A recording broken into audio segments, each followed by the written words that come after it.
balita.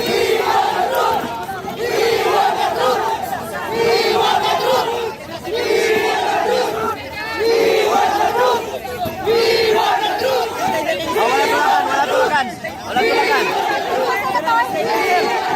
Wala, mamaya tayo mag-ambo. Mamaya tayo ambo sa interview.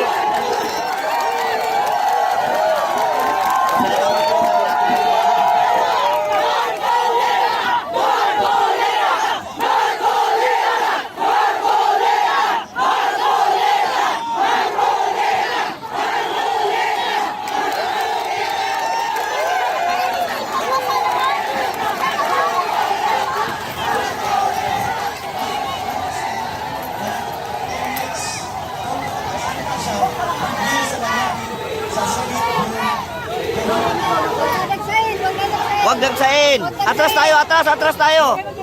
Atras tayo. Nalalaki na nga ng mga camera eh.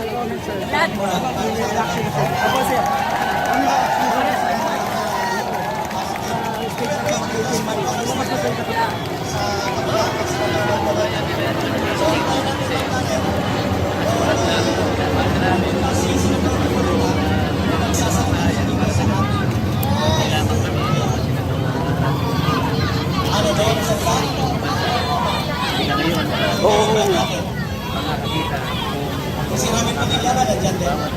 Sinabi nila. Isa naman mga pag-aalit pa siya. Baka naman assistant tamang tayo. Narinig naman yun. Assistant ni Mama tayo.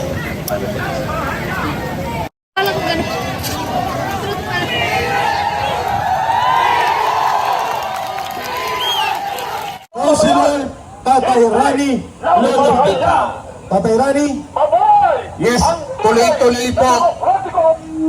Tuloy-tuloy po ang hearing natin po ngayon sa Blue Ribbon. Alam nyo ho, lumalakas din ang loob ng mga senador natin pag nakikita po na nandito po tayong lahat ngayon.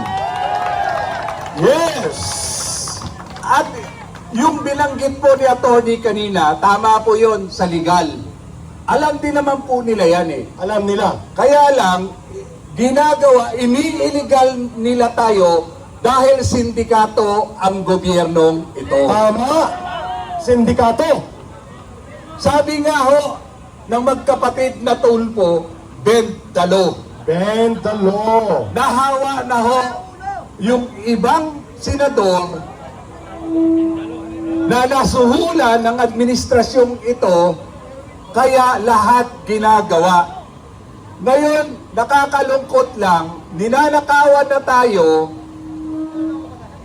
ginagago pa nila tayo. Sobra na. Ang kinatatakutan lang nila ngayon, at alam ko nanonood sila ngayon, yung membro ng Bendalo Senators, ito ang dahil sa inyo, nagising na ang taong bayan at papunta na dito. Dahil sa paglalapastangan ninyo sa karapatan naming taong bayan, nagising na kami ngayon, hindi na kami papayag na lalaruin at gagaguhin pa ninyo kami. Katatanggap ko lang po ng mga tawag, marami hong papunta na po dito ngayon. Naalarma na ho sila, kaya may ginagawa na namang paraan para wag makarating dito ang taong bayan. Pero ang taong bayan, sobra na, tama na, at lumaban na. Sobra na, tama na, lumaban na. Yun. At ito po ngayon, nagpapanik na po ang sindikatong administrasyon pong ito. Tama, nagpapanik. Kukunti pa po, paparami pa lang tayo ng parami, nagsisisihan na ho ang mga Bendalo Senators. Kaya po, mamaya, pag nandito na po yung lead natin, ilalive po natin kung ano ang nangyayari sa loob ng hearing ng Blue Ribbon para magkaroon ng hustisya ang bawat isa na nandito ngayon. Tama. Mabuhay po kayo! Mabuhay ang Pilipino! Mabuhay ang ating bansa! Maraming salamat sa inyo! Ayun! Si General Abirin, Director ng PNP NCRPO or National Capital Region Command. At pumayag sila na pumasok ang ating LED vehicle. Subalit, ang negosasyon ay iikot sa kabilang side. Pagdating sa kabilang side, niloloko tayo ng officer sa kabila. Deputy for Operations ng NCRPO. Ang sabi niya, hindi pwedeng pumasok. Eh, 2 linggo na po na nandito ang LED vehicle. Hindi nakaharang, bagkos sila ang nakaharang.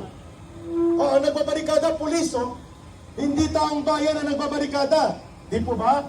O, tingnan nyo, sino nagbabarikada? Mga pulis. Ang taong bayan, mapayapa po na nananawagan, ipasok ang LED vehicle. Pero, niloloko nila tayo. Kalma lang muna tayo. Relax. We have a long day to fight. Relax lang muna. Makinig lang dito. Binubulgar lang po natin ito, Vince. Sapagkat we are to be gentlemen in our agreement of negotiation. Huwag lang tayo magbastusan, respetuhan, magbigayan tayo. Kaya Vince, panawagan natin kay General Abirin. General Abirin, magpakalalaki naman tayo sa negosasyon. Yes. Sinabi po ninyo na pwedeng pumasok ang LED wall or LED vehicle basta dito lang sa linya ng entablado. Pero kayo po ay hindi sinusunod ng inyong officer on the ground sa kabilang banda. Hindi pinapapasok ang ating LED vehicle, Vince. Ibig sabihin ba yan, mas may masusunod ang desisyon ng tao mo, Sir Abirin, kaysa sa iyo? Ayun. Nagpasalamat pa naman na kami sa iyo.